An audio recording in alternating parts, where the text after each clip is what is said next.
Have you heard about this personal and professional podcast? Coaching in Session with your host, Michael Rearden.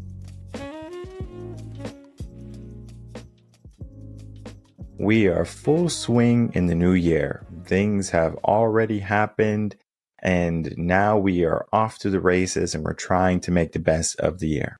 Now, I know half of America especially is, still sour about the election. And of course, the election is going to have a huge impact on your coming years, maybe even the next 4 years of your life. And it's not so much like the person in power is good or bad so much, but it's more of the mindset that you give yourself the moment you have realized, like, wow, this person's going to be in power. So maybe you gave yourself a negative aspect, or this person's going to raise taxes, or this person's going to do this and make my life so much more miserable. Sure, right? We can, walk along that tightrope of emotions and thinkings. But at the end of the day, we get to choose how our year truly is. Are we going to wake up every single day with intention, or are we going to wake up in the morning with lament, upset, sour, bitter, that the world that we would like to live in right now is not the world we're living in? And we get to make a choice. But that choice sometimes is forfeited because our emotions are taking over. Because typically right now, and this is what happens during this time of the year, people are extremely emotional. So much has happened the past 2 months, especially. Not only talking about politics and stuff like that and policies, but the things like Thanksgiving, Christmas, New Year's, right? Being with friends and drinking and having a good time and smiling. And then it seems like you're faced with the real world again, where everything that was all bright and shiny is starting to lose its dull, and you're becoming too familiar with it once again. Because they say that at the inception of something new, it could be a new day, a new week, or new month, but typically it's a new year.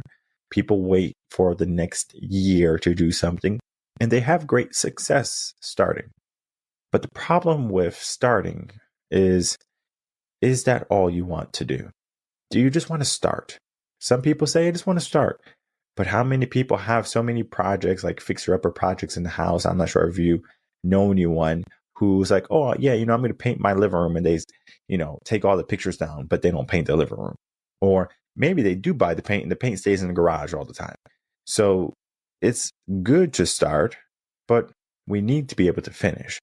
So today is going to be talking about how can we finish strong? Because many people, they're starting strong, right? Emotions are strong, powerful, right? Emotions can be used for good in your life, right? It could be a powerful catalyst for you to derive change. But the reality is the emotion is going to eventually fade. Think of like if you're mad at someone.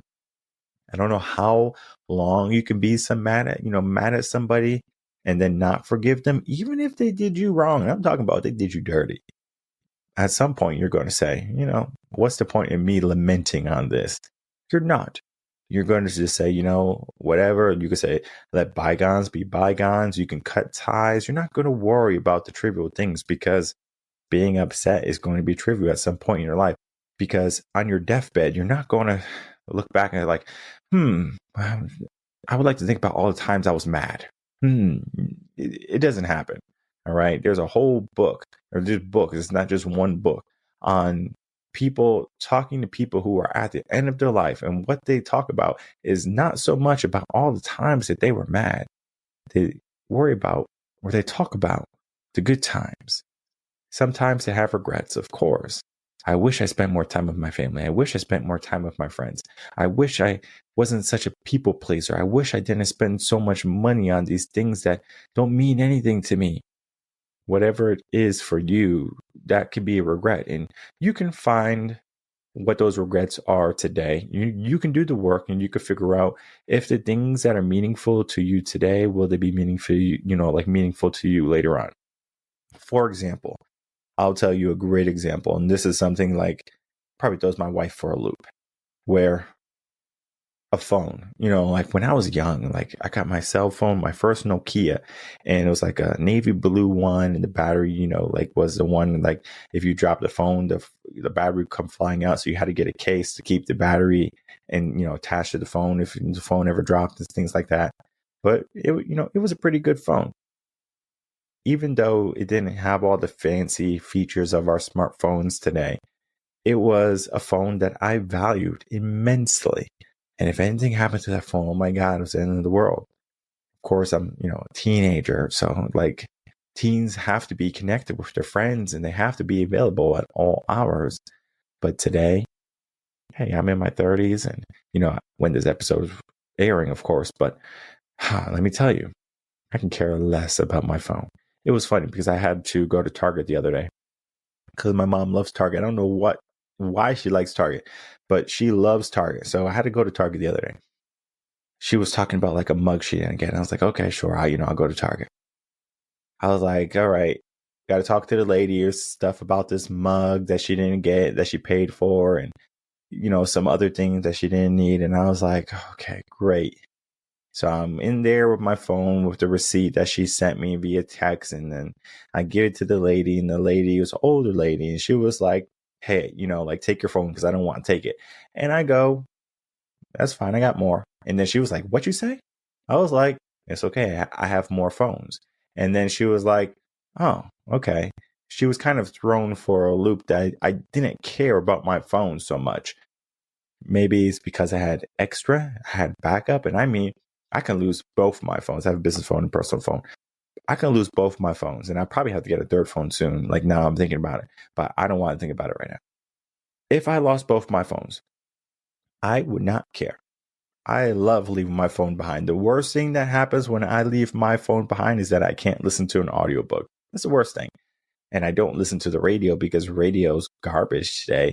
Of course, if I can listen to podcasts in my car, I would. But I don't think there's any radio stations. And in the comments below, if there are any radio stations that have like dedicated podcasts, let me know. And I'm not talking about Cyrus FM or whatever, like Cyrus Satellite, whatever. I don't have that. Maybe I need it, but at the end of the day,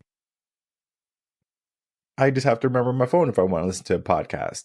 Because instead, if I don't have it, I'll drive down the road and I meditate. Now, of course, I'm not closing my eyes. I got to drive, but I'm just focusing.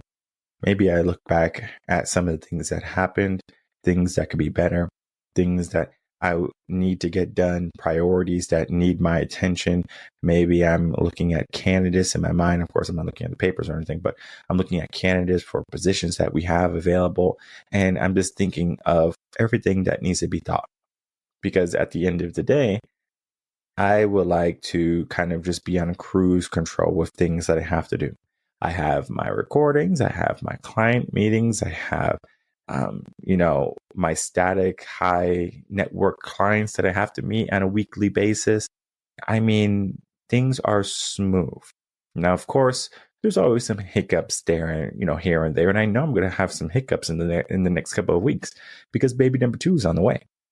Sure enough, like it's not going to happen at the opportune time. I remember I had some big lineups for the first one, and I'm talking about some big lineups. And it was just so funny because like I had to cancel everything. And I was like, well, I can't do this. And it was like a week or two of me just canceling things. And I was just like, this is going to be a pain in the butt when I have to reignite the wheel, I have to restart everything. But I made it work. We have to make the year work for us the best we can. Of course, we can say that, this year is going to be the best year yet. Our mind does something very interesting where if we tell ourselves again and again and again, something's going to happen, it becomes less believable. Oh, remember you said that before, you didn't do it. And so now the mind's not going to motivate you. And this is where motivation comes in, where people say, I need to be motivated. I need to feel motivated. I need you to motivate me. I need to watch motivational videos, or I need to, look at motivational content. It's because they have been training their mind to do the opposite of what they should be doing. For example, if you should be going to the gym, right? and most people should be working out to some degree. It doesn't have to be going into a gym, but at least walking, walking around your block, or maybe going to the grocery store if you wanted to be in AC and just walk around the store a couple times. And I know it sounds crazy, but it is changing how you're operating. And that is important, right? We have to change what we're doing in order for us to facilitate new growth in our life. If we just kept on doing the same old thing, we're going to keep getting the same old thing. 2 plus 2, if you keep on adding it, it's going to keep on equaling 4. Of course, we could, be one of those people who's like 2 plus 2 doesn't always equal 4. Well, guess what? You can live in your delusion. But in a fact-based world, we are looking at what is black, what is white. And I'm not talking about people here, people. I'm talking about the reality of what is potential and what is going to lead to regret and negativity in our life. If we want goodness in our life, we have to give ourselves the willpower to take the action. And I have found that, as we are going to be progressing in 2025, we have to give ourselves some serious intention. What is that intention for yourself? Of course, it can be, looking at all of the coaching that we provide here at Reven Concepts, because Reven Concepts is a coaching company. It's not so much of I am a mindset coach and I do all of the things. We have other coaches that you can reach out to, even finance. So I'm probably going to have to add finance coaching into the mix very soon. And we already have the coaches lined up for that. So all of this is there for you to realize this is a one-stop shop for you to get everything in your life that you need. And I would say maybe this is like the Walmart of coaching, where maybe it's the Target of coaching, if I really have to think about it, because it's a little bit more expensive than Walmart coaching. We would have to look at if we have all of these areas where someone can, change. It's like college, for example. You go off to college and you get to choose what type of degree you get, right? Of course, you can go to a nursing school, or you can go to an engineering school or a trade school. But then even in those schools, there's going to be different variations of what you get. For example, in nursing school, you could be a surgeon, you could be a family practitioner, doctor, maybe you could be a pediatrician, right? Sure. If you maybe like regular nursing school is like RN, LPNs, etc. But if you're going to school for medical school, there's different avenues that you can go in. Maybe you want to do trade, right? Trade, there's so many trades, right? You want to be a carpenter, you want to be an electrician, you want to be a barber, right? Hairstylist, whatever. There's a lot of trades there. There's a lot of things that you have to do. There's classes that you'll take, even though you're all under the same roof. It's all the same, right? You're going into a trade field. Coaching is very similar to that. Coaching, we look at the aspect of your life, the totality of your life, because what is you? Oftentimes people will say that they're the job, that they're their identity, that they're their family, that they are the people who they surround themselves with, their relationships, etc. If you think about it, everything is going to encompass you in your potential.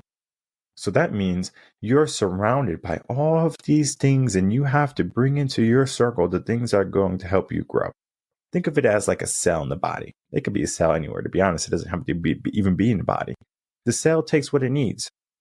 If the cell is no good, or the body will destroy a cell that's no good. So if a cell is bad, the body is like, well, we need to recycle the cells. So guess what? You're recycling the cells. Sometimes that needs to happen with some predetermined thoughts that we have, with some mindset that we have, some habits that we have, some disciplines that we have, maybe even some people that we have. What is the reason behind it all? Because we can continue, again, having the same friends and having the same work and having the same flow and doing the same things, and maybe, just maybe, we will get a different result. But the reality is we won't. Most people are going to live in their circumstance until the day they die. We have to ask ourselves, what are we going to do about it? Of course, many people will fall into their circumstance and they will, just kind of take what they get, and they live in this aspect of what society is saying and what they need to be doing in their mind. If we truly maybe got a piece of paper and we wrote down what we truly want, we put maybe our non-negotiables for this year, right? Let's call this non-negotiables. Things that will get done this year. What are they? Let's write a list of 10. So after you write your list of 10, guess what? Let's drop it down to 5. Let's make it even easier, because we don't need all 10. Because if you're not even getting one done, what's the list? What's the use of 10? So now we have a list of 5, a focus of 5. Now I encourage you to do a list of 3. Take away 2 more. We're going to work on those 3. And we're going to separate those 3 into basically, we're going to call it into just sections of the year. Okay. So you're going to separate every one that you want to do in a 4-month span. So from January all the way to the end of April, you're going to work on just one. And you're going to make sure that the one that you pick, you can get done in 4 months. If you cannot, don't pick it. The reason I'm saying this is a different method for people who have tried to do something, make the year the best year yet, and they cannot. Okay? This is not for people who can, every single day they can be a winner. Every single week they can be a winner, month, year, whatever, right? This is for people who say they want to win, but they don't win. They're in their circumstance. So within this 4 months, you're going to try to do this thing. Well, actually not try. You're going to do it. And you're going to make sure you do it. And you're going to do everything in your power to make sure that you get there. I don't care if you have to, sign up for a consultation. Sign up for a consultation. Let's figure out what you need to do this, in these 4 months. Action plan, develop it, good to go. Then we get into the next aspect of this 3-prong things that we have to do this year. And that is, you have to be able to win that first 4 months. I'm telling you how important it is, because you know what happens to the brain when you don't win that first 4 months. Come May to, end of July, sure enough, guess what? Well, nothing happened to us when we didn't do it. The brain is going to say, nothing happened. We're still good. We're still living in a decent situation, right? Like things are okay, right? So guess what? You're not going to get that motivation, or you're not going to get that innate drive to do something. The way I like to consider this is, if, let's say you're swimming, right? And you know how to swim, and I'm very strong, and I'm going to hold you underwater. And I don't mean to do it like on purpose or anything, but I, just to, present you with a understanding of what I'm talking about. At some point, you're going to fight for that air. You're going to say, oh my God, I need to breathe. Yes, you know how to swim. Yes, you know how to, move in the water and things like that, but you can't overcome the obstacle. So what do? You hope I let you loose? Do you fight back and scratch and claw? Or do you just drown? I don't know. You get to choose for yourself what your action is. It might be fruitless, but at least you have made a choice. So we have to make that choice to take action and to keep on living, because again, the brain's purpose is to live on, to keep on living, but yet is also to conserve energy and to find comfort. Homeostasis, they call it. So we have to combat what the brain is naturally telling us, and we have to do the things that are going to get us to the next phase. So when our goal 1 is accomplished, hopefully, then we move on to phase 2, goal 2. If goal 1 is not accomplished, your year might be done.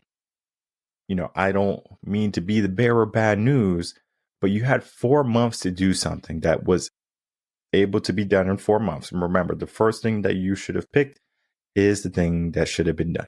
And again, this is for people who have the most challenging time with the New Year's resolutions. So like, I'm going to go to the gym, and then, 2 or 3 months they're in the gym, and then all of a sudden they fall off. I love seeing people in the gym, New Year's people. And I'm like, who's going to stay? Who's going to be here at the end of it? And sure enough, there's always like 2 or 5%. Sounds very low number, but it's those 2 or 5% of people that truly make an impact in their year. They just have to hold on. It's not so much about the results, it's about the discipline. Because if every single day you make progress, you can move a mountain. The obstacle that's in front of you. They say if you want to move a mountain, you do it one pebble at a time. Guess what? We do it one goal at a time. First goal, second goal, next goal, September, all the way to the end of the year. What is it? Let's accomplish it within a month or 2 months. And guess what's going to happen? Now we got the momentum. Now we got the drive going. We have full throttle on the, pedal to the floor. We're cooking with oil and gas. But guess what? A new year is coming. Another new year, 2026, right? The whole year already passed us. Now, what do? Do we do the 3 goal thing again? No. We need to upgrade. We can go to 4, right? We can go to 4. If you want a challenge, go to 6. Great. Now you're at 6. From 6, do the year every 2 months, right? You're accomplishing your goal, whatever it is. Great. Next year, 2027, what do you think it is? It's going to be 12. You should have the momentum to get there. This is a 3-year plan, basically, for you to get to where you need to be. Now, of course, 3 years is a long time. I remember something happened with like Elon Musk where he was talking to his team at SpaceX or whatever. They said it's going to take 10 years to do something. And he says, well, I want it done in 10 months. So now everyone's like figuring out, well, it's supposed to take 10 years. We have to do it in 10 months. It's because that burden for achievement was placed on them. The expectation was, I want it done in 10 months. It wasn't 10 years. I'm not waiting 10 years for results. So now we have a 3-year plan, or we can pick a 3-month plan. The 3-month plan will get you to where you want to be in 3 years' time. How's that even possible, right? How can I get stuff done in 3 years and, in 3 months, and I couldn't even get it done in 3 years? Get a coach, get a guide, get a mentor, get someone who knows what they're doing. Someone who can help navigate you through the ups and downs of the year, the ups and downs of your weeks and months or whatever it be. And you're going to find that in 3 months' time, you are in a better place than if you were to do it by yourself in 3 years. If you don't believe me, look back at the past 3 years of your life. What significance have you created?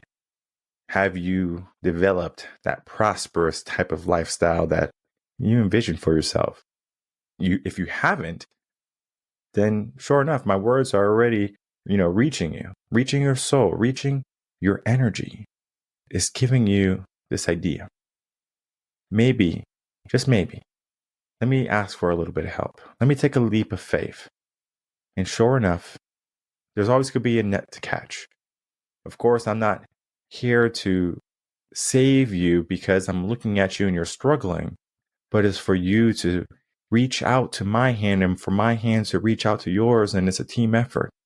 We do it together. We're not in this by ourselves, yet it might seem like we are. So when you team up for a common goal, and that is to have some serious achievement in 3 months' time, you're going to need someone that's going to be your biggest cheerleader, someone who's going to be your biggest influencer, someone who's going to have the highest expectations for you. And results are going to be what you get. There are no other options. Of course, there's going to be some failures and some hiccups, but we deal with that. We learn, we grow, and we continue to make improvements in our whole entire year. Not just in the first 3 months, not just when the motivation wears off or the emotion is finally dried up. And we're thinking clearly. The brain is finally, thinking like, well, this is a lot of work, a lot of energy I have to, expel. And I don't want to do that because what happens if something, tries to come and get me and I got to go into fight or flight? And I mean, the body and the brain, they'll do all of these things to try to make you not take action, right? To live that prosperous life. I want you to do the opposite. I want you to challenge your body, to challenge your mind this year, and to say that you are the captain of this ship. You are the facilitator of this journey. And what you say will go. And if you say something good should happen. But I know there's too many people who are going to remain silent. I know too many people are going to remain on the waysides of life. Don't be those people. Be the person who sees the goal, is not afraid to walk that journey, and takes the steps to get there. Of course, join us this year to keep on with Coaching in Session. Learn more about what we do with our motivational video series, Motivation in Motion. There's just so much good stuff happening right now. And you have to be able to equip yourself at every single turn for whatever may come your way. Because we don't necessarily truly know what tomorrow is going to bring, but we know what we can handle. We know what we can't. And for the things that we can't, we make sure that we can find people to help us through those things and through those moments in our life.